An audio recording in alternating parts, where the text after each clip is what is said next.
Welcome back to the second half of the day.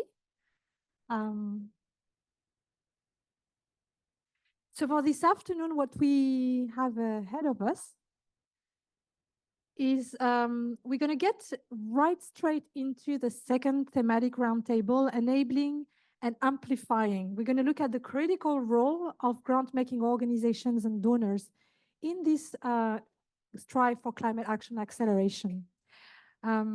After that, we will have our final panel discussion, closing remarks, and we'll go for the cocktail in the nice Maison de Maître outside. So it's my great pleasure to introduce our moderator for this next panel. A lot of you know already, Anne de Riedmatten. She's the director of the International Solidarity Unit of the Canton de Genève. So Anne, over to you. Thank you so much, Beatrice. Ladies and gentlemen, good afternoon. It is our great pleasure to welcome you to this second panel discussion dedicated to the critical role of grant-making organization. So as Beatrice said, I'm working for the state of Geneva, leading the International Solidarity Service. So actually, I am representing also a grant-making organization myself. Before I introduce you to our very esteemed panelists, I would like maybe to briefly set the conversation in the overall program of the day. We heard this morning very eloquently from the speakers of the opening panel that we absolutely need to change our practice. I think we need to change the way that we work. It was very clearly said that we are reaching our planetary boundaries, and if we don't change the way that we operate, we are going to feel the brunt of the shortage of natural resources, which was also said is not bared by everyone. It mostly impacts the most vulnerable of all of us. And so there are a couple of avenues. It was very interesting to hear about the locally led solutions. We have to recognize them. They are fostering resilience. They're also encouraging climate action. One of the avenues that we want to explore with you this afternoon is how grant-making organizations also have a very clear role to play. They have a significant impact. They have the ability to drive climate action transformation across sectors. Of course, they can take on themselves the task to reduce their own emissions, but they can also encourage their partner organizations to do the same. At the same time, we also realize that more has to be done in that domain. There's not enough means and funds which is allocated to transformation and to change management. To be very honest and very candid, if you take the state of Geneva, we are a very proud partner of the Climate Action Accelerator. At the same time, we are aware that we could maybe ask or have more incentives as well as requirements to the partner organizations that we fund when it comes to climate action. So as I was discussing with Nicole, this conversation is going to be as much as learning journey for myself than actually for all of us. This is why I'm really looking forward to it. On the other hand, there are a few grant organizations who have taken on very ambitious transition plans. And our panelists this afternoon are pioneers in that sector, and this is why we're so happy to have them with us. I will not go through each of their very impressive CVs in biography. I will limit myself just to introduce them. So we have Philippe Duneton. Can you hear me okay? Because you're looking at me, Beatrice, so I was wondering, yeah, you're just checking with the organizers. So we have Philippe Duneton, who is the executive director of Unitaid. We have Miren Bengoa, who is the managing director of Swiss Solidarity, in French also known as La Chaîne du Bonheur. And then we have Nicole, who is the division chief for assistance and acquisition at the USAID Bureau for Humanitarian Assistance. Well, I always get it wrong, so sorry. We have a slight change in program. Apologies. We had invited Pierre Salignon, who is leading the crisis center for the French Ministry of Foreign Affairs. He unfortunately had to cancel. He had an unexpected change in his agenda, so he's not going to be able to join us today. Nonetheless, Philippe, Nicole, and Miren, welcome. We're so happy to have you today. We have talked about the way that we saw this conversation. We want something dynamic, interactive. I'm going to ask Sue 2 sets of questions to our esteemed panelists. And then, of course, we want to keep at least 10 minutes so the assistants, both in the room and online, can ask questions. I'm sure it's going to be very insightful, and you will have a lot of questions as a follow-up. How does that sound? Good. I think I have the approval of my panelists. Wonderful. Do you also hear me if I speak like that? Yeah. Perfect. Philippe, if I may, I would like to start with you. So Unitaid was the very first UN organization to join Climate Action Accelerator as a partner. And since then, you have developed a roadmap on emission reduction with very specific and quantified targets. So my question to you is twofold. First of all, I think it'd be very interesting for us to understand what triggered Unitaid to become a partner. And second part of my question, of course, as Unitaid, you are a grant-making organization. And so also to hear from you, what are the actions that you're taking to encourage your partners to accelerate on climate transformation? Thank you, Philippe. Over to you. Thank you. Good afternoon for everybody. I think that you had a very productive morning, I understand. And I hope it will be the same for this afternoon, even if after lunch is always a little bit of challenge. But it was vegan, so it will be better, I think. Anyway, so Unitaid, I'm Philippe Duneton. I'm a physician by training, and I'm the executive director of Unitaid. Unitaid is really focused on access to innovation in health. And we start by HIV, TB, malaria, and then we look at co-infection, hepatitis, more and more cervical cancer, test and treat, the lesion, and now more in women health, and even with you, access to oxygen, because we have been, like other organization, put in front of difficult situation of COVID, and we need to adapt and react. And one of the things that was not on the key priority of anybody was oxygen. So I will not tell this story, but it's something that we, with our colleagues from the Global Fund, WHO, UNICEF, and you, we try to address with countries, of course. So innovation, catalytic effect is the way we are working. That's why we are we are a partnership of WHO. So yes, we are para-UN, let's say, but with the rules of the UN. So why us? I think it was because innovation is part of our DNA, first. The second is because we had very good staff, very motivated, very dedicated, and also some kind of activist. And I think sometimes you need to listen to the staff, not always, of course, get me right. But I think at least it came from a group. And for me, it was a surprise because frankly, I didn't get it. The climate change thing, yes, I thought it was very important, but not for me. I mean, we, as a medical doctor, we have the most retrograde people on earth, you know, we need to see it. And you know, why we take care of that? Because we have things to do. I mean, people are dying from TB, malaria, things like that. Yes, I understand the thing, but frankly, it's not for us.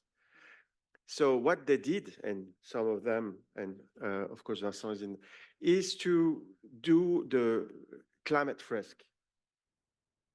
And it's a training all together, post-COVID, in the same room, doing things together. It's the thing, kind of thing that we like to do, you know?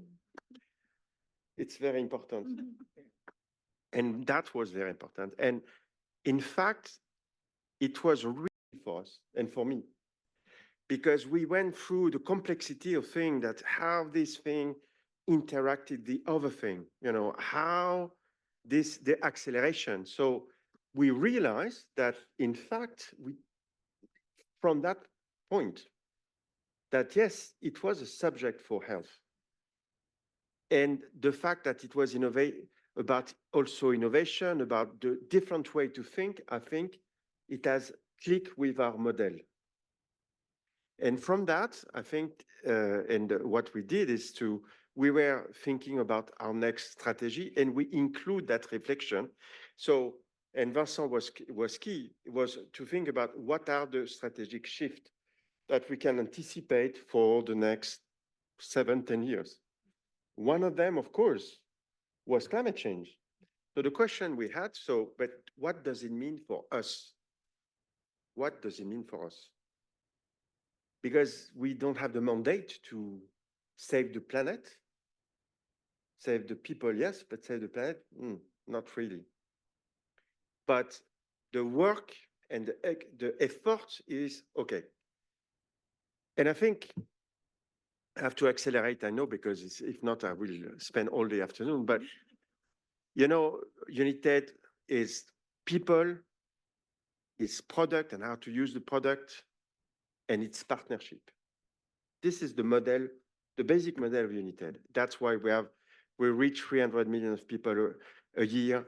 We save because we negotiate with industry. So the private sector is also for us very important. 1 billion a year. For example, the pill for the first line treatment currently, because of the work we have done with other partners in WHO and Global Fund, is $40 a day. $40, no, a day, a year for people, 40. And we accelerate. So in terms of green, I think that we have this three circle. So what we did to develop the strategy was the bilan carbon. I don't know what I'm speaking in English, by the way. So the first is, of course, the activities. And so the portfolio impact, the kind of, as partners, what is the impact? And of course, the footprint of the secretariat, which represent less than 2% of the overall impact. So I don't know I have the time to describe, but basically I think that the model and what was set because of the awareness and the fact that we have very specific action, and maybe later I can tell you, but the fact to have that comprehensive way to say, okay, to understand our impact in terms of portfolio, the product, the way we work with a partnership, and also the specific activities we have as a secretariat is how it works for us. That's why we develop, because we use the same methodology we have for the rest. Okay, what is the result? What is the impact? How we measure the progress? So, and the last point I want to say is, yes, engaging with partners, for us was, again, part of the model. So when we heard about you, we say, well, we know that engaging with partners and developing specific partnership is something that we know it's important because, again, we do this for the rest of. That's why we are partnering with USAID, with PEPFAR, with PMI, with the Global Fund, with countries. So for us, it was natural. And I think that we are still on a learning curve. So it's not done. I mean, it's a work in progress.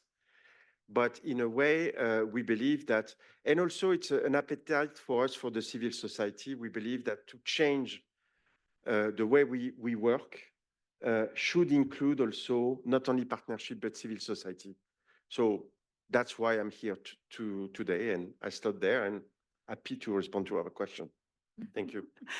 Philippe, thank you so much. And I have to say, it's really quite fascinating to listen to you around the triggers. So yes, indeed, innovation is part of Unitaid DNA, but your ability, of course, also to plan your portfolio activities around foresight, which also was this trigger of, yes, of course, you need to embrace this challenge. So these are really interesting takeaways. Miren, I think I'm going to turn to you now. Very similar to what I asked to Philippe, The Swiss Solidarity was also one of the very first organizations to join the Climate Action Accelerator. You are also developing now a roadmap for your own portfolio of activities. So I think my first question is quite similar to what I asked to Philippe. Why did you decide actually to take on board this quite ambitious challenge, if I may say? But also, what are maybe some of the challenges and opportunities that you discovered along the way, along this learning curve, as Philippe alluded to? Thank you. And I'm very excited to be here today because for Swiss Solidarity to step out and speak about a commitment for climate, I think means a lot for us. We are the principal humanitarian appeals platform of Switzerland. We are over 75 years old and very connected to the Swiss public media, who founded our organization and made sure that we could benefit from the outreach of the media for crisis and disasters, ensuring that the Swiss public can be aware, that we can alert them around the crisis happening in the world, that we can trigger solidarity, and that we can channel the funding all the way to the field with the help of our partner organizations. And of course, we are here on behalf of our partner organizations who are the real humanitarians. We are this, let's say, high-level alert mechanism that, to be honest, Anne, I think we had to explore our own purpose again when we discovered that looking at the issues around climate change and how they affected us, the same way Philippe mentioned that you need this aha moment in an organization, with help, of course, of experts such as Bruno and a few key experts also from ICRC who came to speak to our board 2 years ago to show the link between our work and the impact that climate change is having on climate-induced disasters. We know it's over 80% of natural disasters are somehow linked to an evolution of global warming and its consequences, but also that the growing humanitarian needs in many, many countries are the result of poor planning, poor anticipation, and unfortunately poor adaptation to these changes. So as part of the solution, we're hoping to be part of the solution. So therefore, we have to look into our impact on what can be our contribution to limiting the causes of global warming and climate change. So if we know what we are here for is to stimulate donations in Switzerland for disasters and conflict, we realized, speaking again with our board, that we had to work our way into better understanding what it means to be a donor agency in Switzerland, how that can be actually measured. Is there a window of ignorance? And I think out of the many KPIs that we are tracking, of course, media outreach, amount of donations, and involvement of different media outlets in our campaigns, if we don't do the work all the way down to where the operations are actually happening with help of our partners, we cannot be honest and true to ourselves that we are doing a good job. So I think that was the first trigger. And of course, personal interest on my side. I've been involved in climate sensitive philanthropy for many years. And of course, my team, who is made of many generations of professionals. And we know how important this issue has become also in retaining talent. I think we are also responsible for ensuring that our organizations are adapting to this major global challenge. So speaking to our NGO partners, obviously we were not at the forefront. They were at the forefront, and actually 4 out of our 26 NGOs have already produced these wonderful roadmaps that I was trying to read through today, thanks to Climate Action Accelerator and the amazing methodology that they put in place. So trying to catch that train, our organization shifted a year ago and put that topic on the agenda we made sure we could involve our board, and that is one of the challenges, is making sure everyone sitting on our board would support this effort, because it comes as an additional workload, let's say, even for our limited staff. But showcasing how important it would be in the partnerships that we are developing globally, not only with our INGOs, but in extenso also with their implementing partners and all the humanitarian sector as a whole. So those are, in my view, the key challenges are to stay very low key in the first year. And this is pretty much the first opportunity we have to speak up and to say, yes, we are part of this movement. We are excited about this journey, somewhat overwhelmed by the work that it involves, but we realize that it's vital and that it will be very beneficial, extremely beneficial for us, and also as an example for many other of our partners who have not yet embarked on it. So once we managed to get full support and funding for the initiative, we started developing an internal roadmap, making sure that we put in place a transversal team that would pick and expertise from our different specialties, from our communications team, our program team, and of course our administrative, finance, and fundraising teams as well. So this is a very ambitious roadmap for us, and we will be working in the next couple months with CAA to produce a report that will showcase that, of course, our own operations as a funder represent maybe 1 small percent.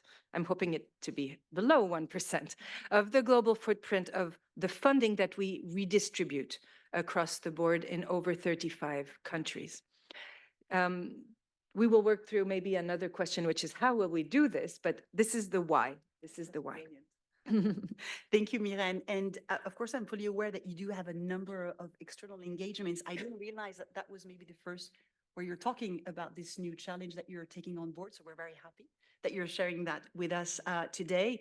It's also, of course, extremely interesting to hear from you the dynamic around the partners. So if I understood you correctly, it's also your partner organization who were a bit of a driving force, you know, really pushing and encouraging that agenda. So very also interesting to hear around that dynamic. So of course, moving on to you, Nicole, partner organizations are critical. You see where I'm getting at. So the two questions I would have for you, Nicole, is of course, I mean, USAID, BHA is a critical donor. So what is maybe your individual approach as BHA when it comes also to bringing your partner on board around this climate transformation, but also, of course, you are a very important member of a donor community. And so within this donor community, what can be done to also support those partners that want maybe to embark on this new change management? So how can you support them both technically and financially? Great questions, Amy. Great questions. First of all, I'd like to thank everyone for the opportunity to be here today. BHA finds this work to be very, very important, and we are really hoping to maximize our impact by working with our donors and working with our partners to carry this work further. So we see many ways that we can work with both our partners and donors in the climate space. And the first of those is through advocacy and policy support. And that is really focused on the work that we do with our donors. We are trying to, again, work together to ensure that we are establishing a kind of baseline so we can help manage the expectations of all of our partners in this space and what our requirements will be. By getting greater alignment with our donor community, it'll be easier. It'll be easier for us. It'll be easier for our partners to actually effect change in this space. We are working on a number of initiatives, which I'll speak on shortly. But the first is we co-hosted a donor greening event with ECHO in Brussels last January that included Germany, Spain, Switzerland, and Canada.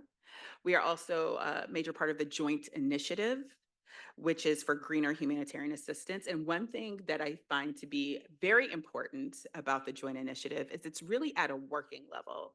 So too often we have people in positions of power who do give a lot of words to things, but it's not always followed by action because they don't understand the practical side of putting that together and actually instituting change. So through groups like the Joint Initiative, we are working with a collaboration of donors and people who really understand what it takes and the hard work that is ahead and what is possible.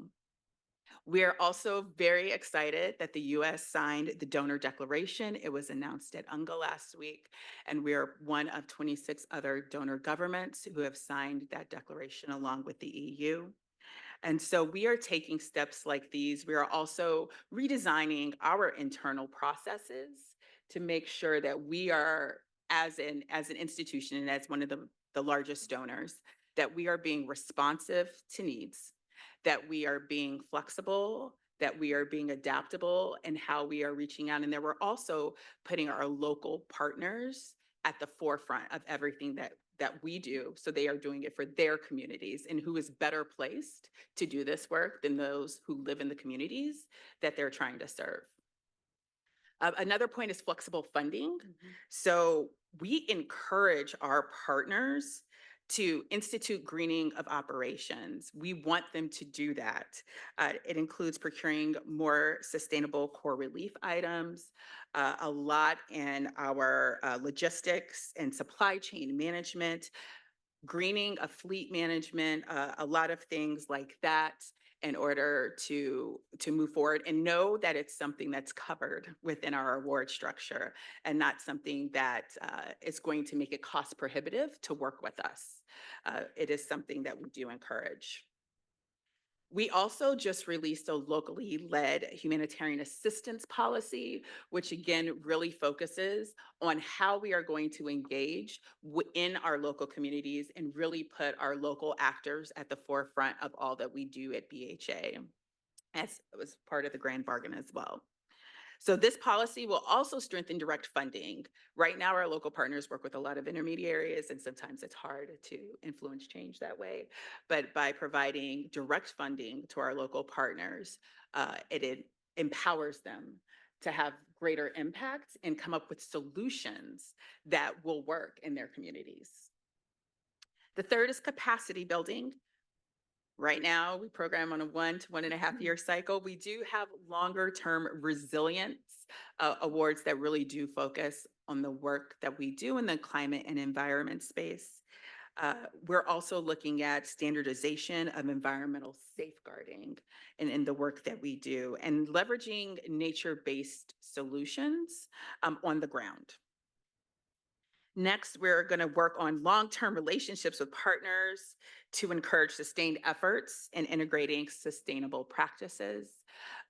We have a NEAT Plus, which hopefully some of you in the room are familiar with. And it's the Nexus Environmental Assessment Tool, which was created as a joint venture between USAID BHA and OCHA JEU. And so it's a digital transformation tool that will help shape and influence climate and environment risks in those operating environments. And we are very excited for the launch of that. Well, it's already launched, but we're also going to be offering trainings and other things to assist people in gaining a better understanding of how to use it. And I see some nods, yes, this is all going to be happening. And finally, there was mention previously of research and development, and we really are investing in research and development to better understand the impacts that our humanitarian assistance brings about. You know, we have a motto of do no harm, which is the motto of humanitarian, of the humanitarian world. And we really believe that we have to be much more intentional about how we're doing our work and better informed on how we're doing our work in order to ensure that we are not doing harm in the communities that we are serving.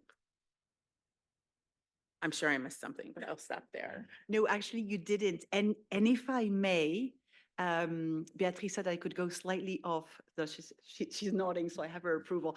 No, it's really interesting, Nicole, because you were with me also for the second panel around the locally led solutions and the question of flexible flexible funding was brought up. I think it was Jérôme from BRAC as a critical element in enabling also partners to operate. So I was wondering, so if I understood you correctly, you are providing flexible funding, but I was wondering, do you then also use your role as a leverage to advocate toward other donors to do the same, and also building on your practice and what you can witness to encourage that maybe that is picked up by others?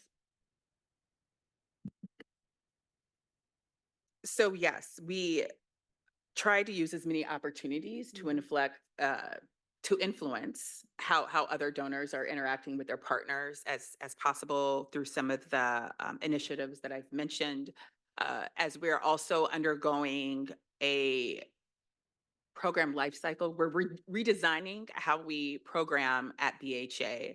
And in that, we are going to be reaching out to our donors to, again, communicate with them, be as collaborative as possible to help set a baseline of how we are interacting with our partners. It's much easier, again, for partners to be able to follow one rule of engagement that is shared globally than to have to understand how each donor interacts. A large part of that as well is in education of the intermediaries, our large NGO partners, which often issue those sub-awards to partners, and ensuring that they too understand what the requirements are and what the allowability of what they have, the flexibility, I guess is probably the better word to use, and how they interact with those, with their partners, their sub-awardees. Excellent. Thank you. Thank you so much. Just checking time. Brilliant. I will maybe just move to a second round of question, going back to you, Philippe. So you mentioned this very ambitious and open plan that you adopted. That's for Unitaid. I was wondering, when you look at the bigger UN family, so where do you see their role? Where do you see their leadership when it comes to achieving effective emission reduction? I don't know. Who knows with the UN family? It's a dysfunctional family, I have to say. We have to recognize it if we want to change it. But no, I was thinking, last week, I think I was in New York during the UNGA in a panel on tuberculosis. And, it's difficult. It's hard, tuberculosis, because it's looking at people in very difficult situations, difficult to reach. And the story was in Bangladesh, where there was a brother and a sister that was moved away because of floods, and in a very small apartment. And it was one of my colleagues who was there, and with TB and with nothing. They had TB, but nothing, no access to medicine, no job, no food. And the remark I made was, you know what? We better be ready to eliminate TB before climate and health makes this impossible. So I think, you say what means for UN family. I mean, the first thing is, let's take it seriously. And what is the consequence? And there is one way to explain that this is not possible. The other way to say, well, we have to face it and take action. Even it looks bizarre, but in fact, my remark, I think it was right, because a lot of things will be more and more difficult. And so we need to be more and more creative, but more and more proactive if we want the things to be done. So I think that how to influence the partners in the UN, I think there is some appetite. I think,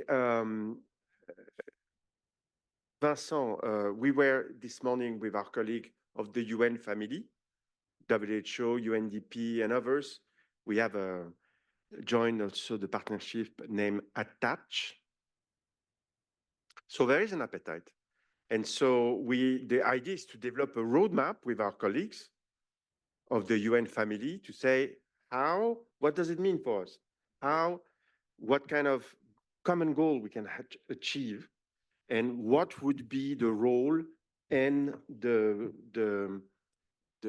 goal and the roadmap to achieve it and to measure it. So it's not enough, I know, but it's what we do. And I think that we gain in visibility, I think, but it's a day-to-day work. The second part, because again, if you see the free circle, the overall portfolio, the partners and the secretary, I think that there is a dynamic between the three of them. So you explain brilliantly what you are doing as a USAID. We also look at how to engage with the partners. We have to work with partners and implementers to do our job. We're only in Geneva. We're very glad to be in Geneva, but the work is in the countries. So we have to work with people. So one thing that we have started to do is the incentive. And the incentive is say, did you think about it? By the way, you know, it's quite big. Mm-hmm. And we pay for example, the analysis of the bilan carbone, for example. The thing that worked for us to say, I was not really into that, but in fact, I realized, so awareness and turning awareness into action is in fact what the first thing that we engage, the way to engage with the partners and implementers. And so we see already some transformation with partners say, okay, I put that in my agenda and I see the benefit for the work I do. And by the way, there are externalities also in the long term because it's a trend, you know. If you are the only one not to do things, people start to ask questions about, no, maybe. So there is that kind of effect. But so in all the call, because we are based on call for proposals, we flag that. We said we valorize that. So it's part of the analysis we do in reviewing the proposal, whatever the action that we will fund. But it's not mandatory. So is at some point something that we need to consider? Let's see. Again, we need to see the evolution. Again, we are in a learning curve. And it's the same also for the secretariat. I said it's very minimalistic. It's 1-2% maximum. What kind of effort are we ready to do? We have a roadmap. We have KPIs. We have also challenges in terms of management. We have to be confronted with the reality of doing more with countries. So a huge part is the small part of the huge part of it is also travel for sure. And this is a tension and something that we need to work out and see what is the right way to engage, what is the evolution. For now, we are on quite a right pathway, but we know that effort have to be done in the future. But it's something that, again, there is no recipe. The recipe is to work on it and to see. And this will have an effect also with the partners we have and the implementers. So again, we need to be comprehensive. We need to be specific. But that's the way we work. Thank you, Philippe. So I just want to ask two last questions, one to you, Miren, and then I'll go to you, Nicole. I think, Philippe, it's beautiful because you created an excellent segue to the question I wanted to ask Miren around indeed, how do you create incentive? And what I understand from you, Miren, is that from your partners, this incentive was already there. So you showed us a couple of roadmaps that they themselves have already developed. So what could be really interesting to hear from you is, I know that you're in the beginning of this learning, but have you already seen that what could you tell us on some of the assessments that you see from the practice of your partners? Also, because of course, this is a learning journey that we're doing all together. So if there's also some best practices, I think that would be very useful. Well, first and foremost, I think first we would have to acknowledge that we don't know how to do it. And starting from that point of humility, as I mentioned earlier, we have seen that a lot of things are already happening directly with programs operating in very difficult and complex environments, and also policies that are built from the headquarters and then trickled down to their field operations. So since we stand very, very far remotely from the field, I think sometimes what we need is to build that bridge. And I'll give you a very concrete example. Retrospectively, after the earthquake in Turkey and Syria that happened over a year and a half ago, many of our partners suggested to launch shelter programs. And our project commission had to review maybe 12 different models of shelter programs for this context. So we had to review the added value and the risks of each of them. And we were pushed by one of our partners to look into a more sustainable shelter approach for displaced populations in Turkey, which they finally were accepted. We accepted to fund them, even if the cost was much higher, so that we could test those particular housing models that would be very different from what the Turkish government implemented vastly across the board, which were containers. And so last May, we brought our board to visit some of those places where we had funded those programs. And our programs team had also visited those particular new shelters, which proved to be much better. First and foremost, because they were more convenient for the families. They had a better isolation system, and they were logically going to last for longer. We know those displaced populations were not going to return home anytime soon. However, that small pilot that they conducted was not successful in the end. So I'm saying we have to learn to fail, but by failure, we also learn. What I'm saying, because at that moment, the Turkish government decided that they wanted to have a one single policy of containers. They were very standardized. And to be honest, when you go into those container cities, the first thing that is so shocking is that they all have air conditioning. So you really wonder where the sustainability is embedded there. So when we thought about it in the aftermath, we realized, yes, funding this pilot project might not have worked in the Turkish context because of the regime there and because they wanted to standardize, but at least it brought some documentation and learning as to the benefits of that particular innovation and could be possibly used in another context at another time. So how are we learning to move forward on this?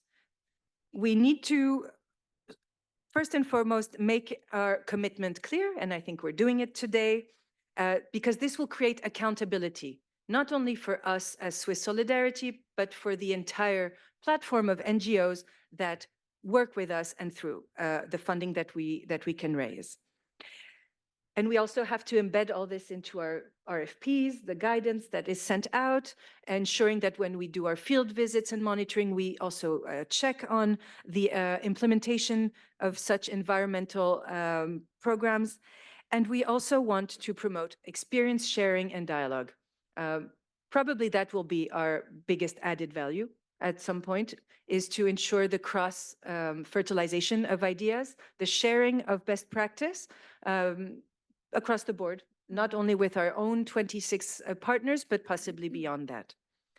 And of course, in the past, Swiss Solidarity had an innovation fund that was targeting very interesting, more digital oriented innovations. Possibly we should look into funding more climate sensitive innovations in the future and growing that portfolio of solutions also that we can share beyond our own direct funding and programs. So this example from Turkey to me was enlightening. It gave us also more credibility internally to claim that we need to build the expertise. We have to hire people on our projects committee who are able to assess the relevance of the solutions that are submitted to us, and afterwards also evaluations that will allow us to measure progress. So all in all, we still have a long road ahead, but we're working in that direction. Thank you so much, Miren, and thank you so much for sharing this very specific example around Turkey, and maybe also to highlight the fact that you also, as a philanthropic foundation, you also took a bit of risk, because if I understand, you also funded the solution that was a bit more expensive. So there was also an engagement in a risk component to it. So thank you very much for that. And maybe moving on to my last question to you, Nicole, before I open it to the assistants. I think, as Philippe was also saying, it's very much about creating an enabling environment around basically incentives and requirements to what you ask of your partners. So I think that would be my last question to you, Nicole. BHA, how do you balance that, the incentives and the requirements for your partners? So balancing of incentives and requirements, it's a uniquely difficult and complex question and problem set that we're trying to face. The incentives are an important motivating force of sustainability. We have a pilot initiative that we're actually doing in Madagascar right now, where we're piloting solar-powered plastic compacting balers. Sorry, there's a lot of words. I'm going to read this verbatim here. Solar-powered plastic compacting balers with NGO partners, and then we're integrating that technology into existing solid waste management programming. So the baled plastic is much more economically viable for shipping longer distance than loose packaging, which benefits both the environment and local partners. So this is an example of us going to our partner saying, you solve this problem for us and give us an innovative solution. Mm-hmm. They were able to provide this solution to us, which helped both the local community and it helped the environment. So that is an example of an incentive that worked well. But not everyone is always as forward thinking without baseline requirements. So as I was describing it yesterday, it's a bit of a push and a pull, right? So we're pushing with the requirements, not saying, again, a focus on creating a common set of requirements that are not necessarily, maybe don't have to be the same, but similar enough that they're easily understood throughout the humanitarian concept. But then pulling with the incentives and being able to say, okay, now we're in your community and what is really best for you in this, and show us how you want to be innovative and show us what you can do in this space. So it's a push, it's a pull. We are trying to influence this again with the joint initiative where we have our donors and they're able to provide lessons learned to each other, and they're able to make those connections and do that level of information sharing. We've also started doing a lot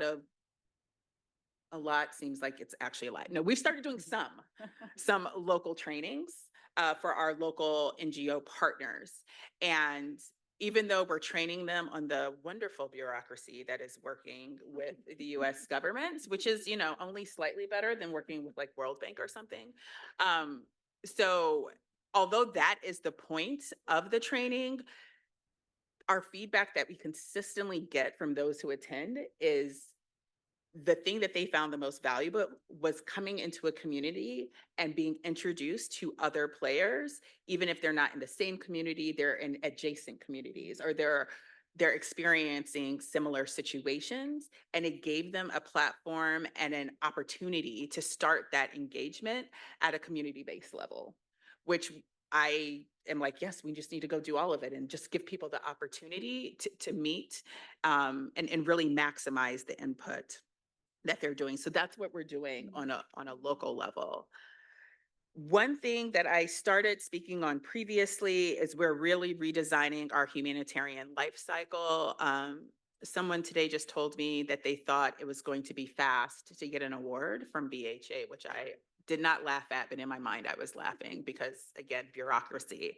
But we really are trying to move faster to make awards within 24 hours in acute crises, to make awards in 21 days, and in 2 months for our extended protracted crises and our resilience work, which is so much faster than what we're doing now to really help with the communities we're serving. So in that, again, putting local actors first, working within the international community to create those baseline requirements.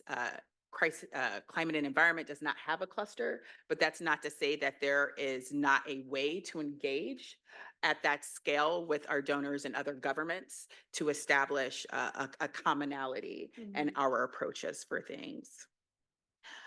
We're also supporting partners while working internally. We have our USAID climate strategy, and in that we are discussing doing our part.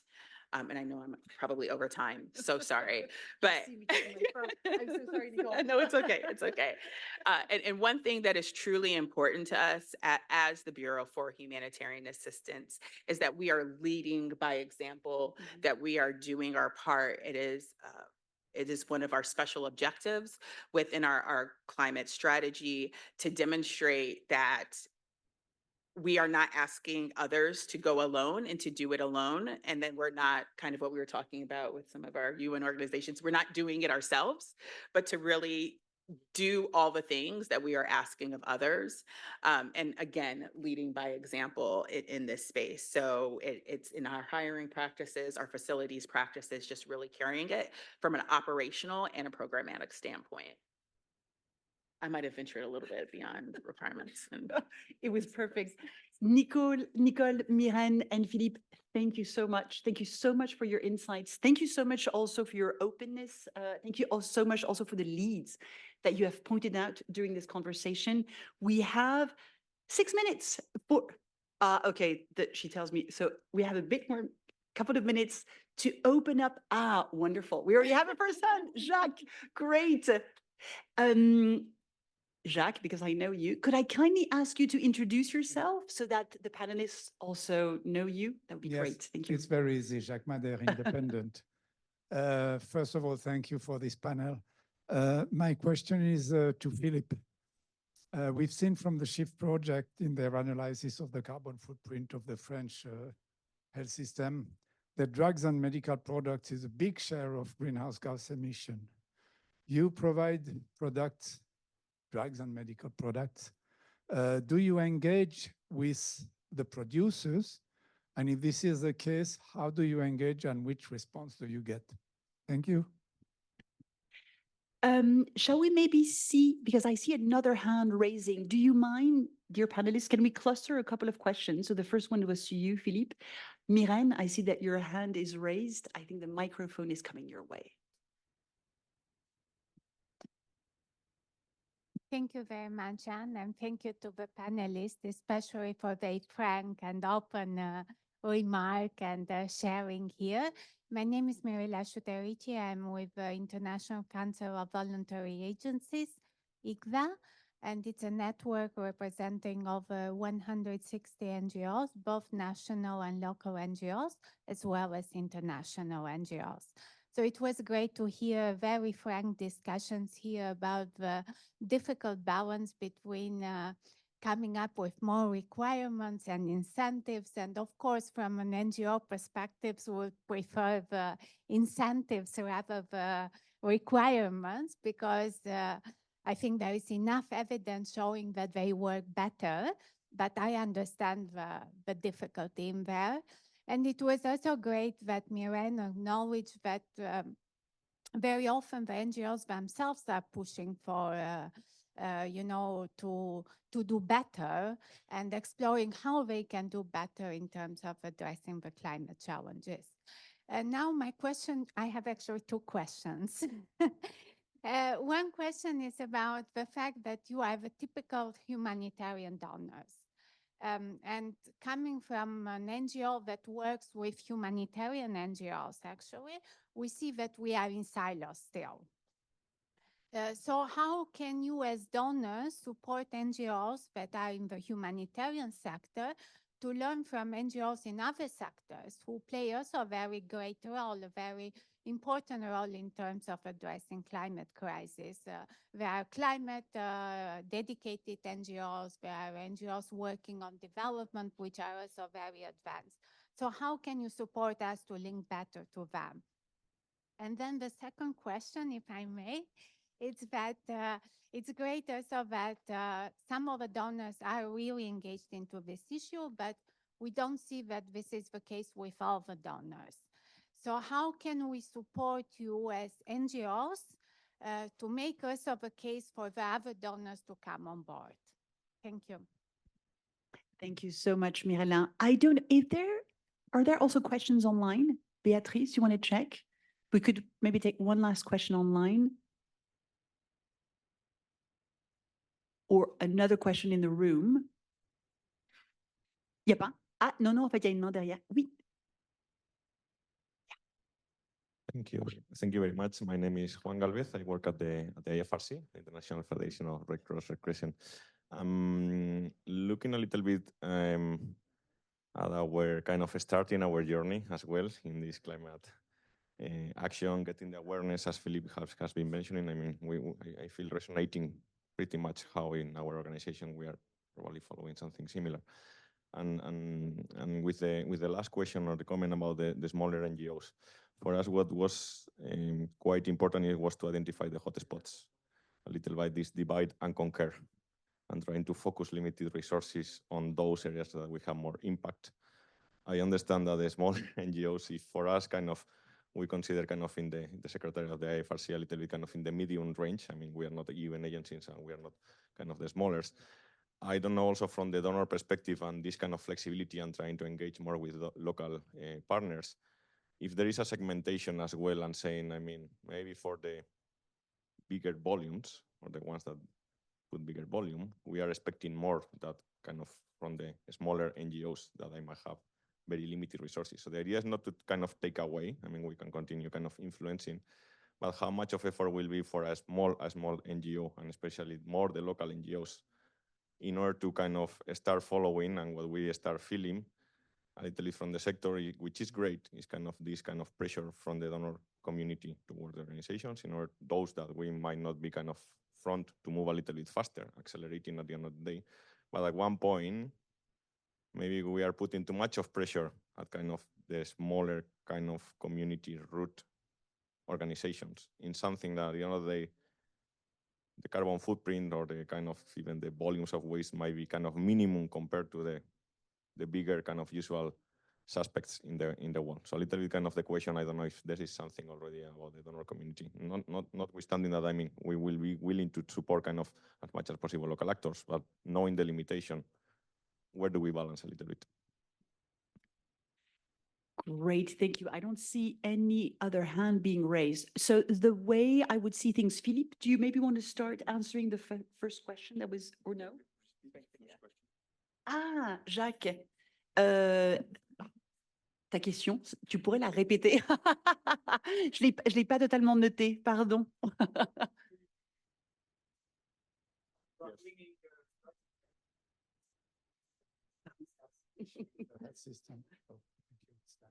Yes. So, yes, and I want just to comment on our colleague from FESC. Yes, part of the industry, as the awareness exists, I have to say that if you look at originators, a lot of them have plans. In fact, there is because production, for example, production of medicines is linked with the energy. So the kind of energy you use, but is also the part of the chemical engineering with solvent that can have also an effect in energy. So there is a lot of science, academic knowledge, and the part of the discussion I mentioned in this morning with our colleagues from pre-qualification, the regulation. So there is something that is moving. We create generic market. So it's less advanced, but we are, as part of the strategy, I cannot go into details, but if you look the report we have published on our website, you will see from milligram to megaton, and you will see the kind of plans we have to reduce. Well, with the example of the first line regimen of HIV, you know, we have already, because we switch in terms of milligram, if you have a 500 milligram and turn into 200 milligrams, well, you have a reduction in carbon footprint.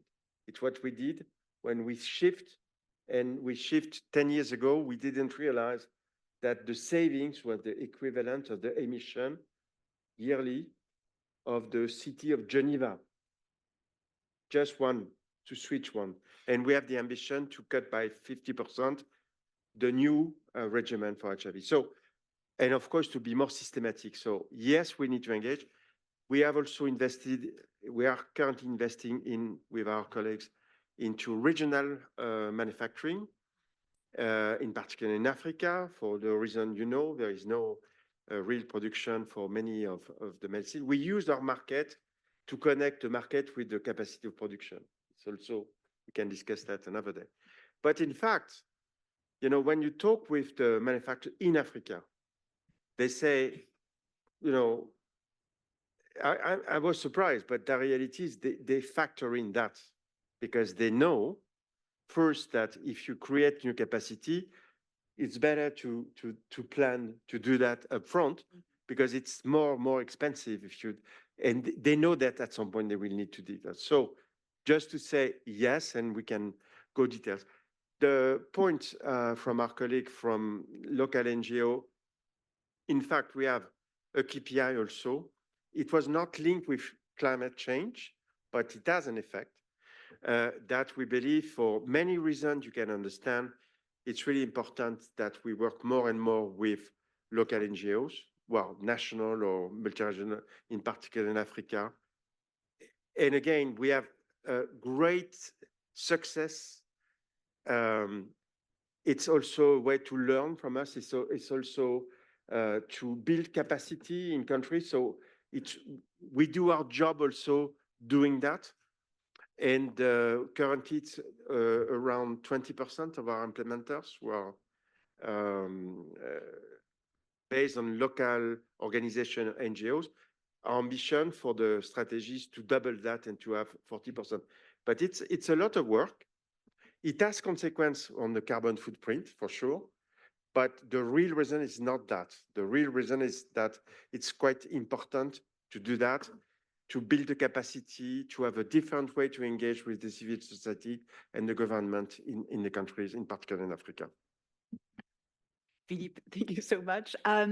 Miren and Nicole, could I ask both of your perspective on Mirella's question? So you remember it was twofold. That one I noted. So one of them was, you are representing humanitarian donors mainly. So how could you maybe also break the silos, also when it comes to sharing good practices, which is sometimes not always developed in the humanitarian sector?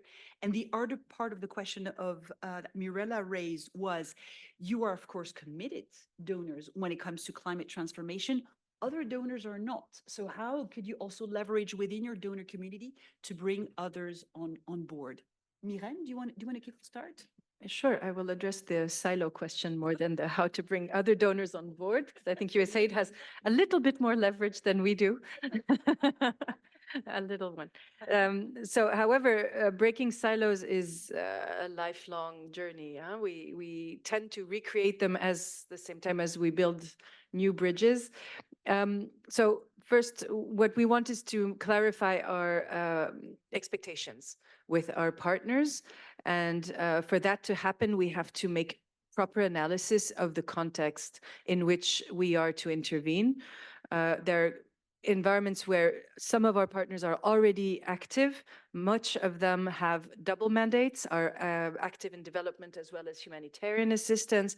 So they will have the anchorage with the local communities and will be able to give us a little clearer picture of what is key to move ahead when it comes to designing the most effective humanitarian interventions in a crisis. But bringing in the expert humanitarians who will deploy in a given context without the prior presence, that also would require early coordination. And I think as a donor, we sometimes fail to do that out of lack of time, because we are also under pressure from our own donors and stakeholders to not only raise as much funding as we can, but execute as much funding as is required in a limited time span. And so the pressure of time, to me, has always seemed like a fake excuse, but we have to pursue negotiations. It's an ongoing discussion that has to happen between taking the time to reflect on the needs and what would work best in a given context. And again, each and every one of them are different. Ukraine being as big as a half Europe continent, we cannot compare such a large country with much smaller locations where it can be more targeted. But yes, we need to strive towards breaking those silos and enhancing a holistic vision and integrated vision of the assistance, because at the end of the day, the populations don't have thematic needs. They don't come up saying, I'm here for health, I'm here for protection, give me a roof. No, they come with holistic needs, and each of those situations will raise a different subset of interventions. So we need to make this smarter and more effective. And I think the last words are to you, Nicole. The leveraging of donors who are still a bit resistant. Okay, super easy question, right? Super easy. So right now there are multiple declarations, charters. The U.S. is, as I stated before, we just signed the donor declaration. There is the Climate and Environment Charter for humanitarian organizations that's over 400 partners. And there are other multiple initiatives that I'm sure that we're looking at or other people have signed up to. One, I think, valid point that was brought up in one of the earlier panels was a reframing of the discussion and how we're really talking about the climate change or climate crisis and how we're presenting it to the world. We have these charters, we have these initiatives, we have this donor declaration. I'm really hoping that these are avenues to reframe that discussion, to create concrete, practical, holistic approaches that serve the entire person, the entire community, and doesn't get lost in our silos. Some of the hesitancy from where I sit, which is a very small perch in a very large tree, but some of the hesitancy I see is, well, I don't see how that's going to change anything. And I don't want to sign up to yet something else where I'm not seeing concrete change, where I'm not seeing movement. And for many countries, and for many donors, like, I don't know that I want to invest. I don't have the resources. I don't have the time. I don't have the money to invest unless it's almost a guarantee. So it's not something we can guarantee, but again, common sense, holistic approaches and solutions that don't get lost in the silos. We tend to speak about these things very technically from all the perspectives that you just listed, Miriam, and my conversations with Erica Claseri, all the different vantage points of climate and environment. And are we talking about equity? Are we talking about this? Are we talking about that? And really just being able to put something together that almost anyone can understand, that is a methodical approach, that we can demonstrate milestones and solid change moving forward. I think then it will become easier for people to buy in, for donors to buy in, and become excited and find the resources or whatever resources they have available and figure out how they can best fit in as part of the solution. Also, innovation. If we say we are about innovative approaches, that we are not, that we've thought this through, that we're really trying to move the needle, and we are involving your local communities that are the most vulnerable or the most fragile, I think that will also go a long way to pull people along on this journey. Thank you so much, Nicole. I think we're going to have to end our conversation here because we have a third panel lined up. But before I conclude, I want to address my heartfelt thanks to all of our wonderful panelists, Miren, Nicole, Philippe. Thank you so much for your time. We're all aware how incredibly busy you are, so we're very privileged that you took this time for us. Can I ask a very big round of applause for our panelists?